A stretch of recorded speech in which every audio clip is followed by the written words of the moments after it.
renting only short term, or Airbnb, pros and cons. You can do that. It brings you more money, to be honest, but there is more work, for sure. And if you're a first-time home buyer, I wouldn't do that right away, because it's just so much work, right? If you have the opportunity, you can try it and then probably skip into more long-term, or at least 2 to 3 years. You can do the contract in 2 years or 3 years, but you can try it out. I just have it recently. A client, he was actually looking at the property today, and it's a 3-room.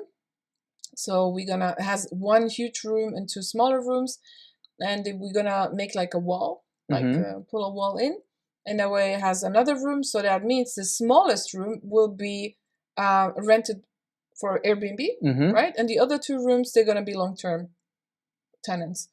So he came up with that idea, and I really liked it. That's actually smart, yeah. He said, you know what, the smallest rooms, we're going to do the Airbnb, and the other ones, we're going to do long-term rent.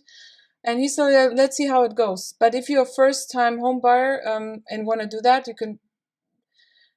I would prefer to start with a just normal rent, okay? And then go for Airbnb, but Airbnb is just faster and more money for sure. It's just you have to be on top, to be honest. Yeah, more money and more risk, huh? Because if you don't have a short-term rental, because my tenant always pays. My tenant can't move out. Exactly. And if he moves out, he has a resignation period. Yeah. So I'll know in advance, and then the property manager gets a new one for me because I don't do it.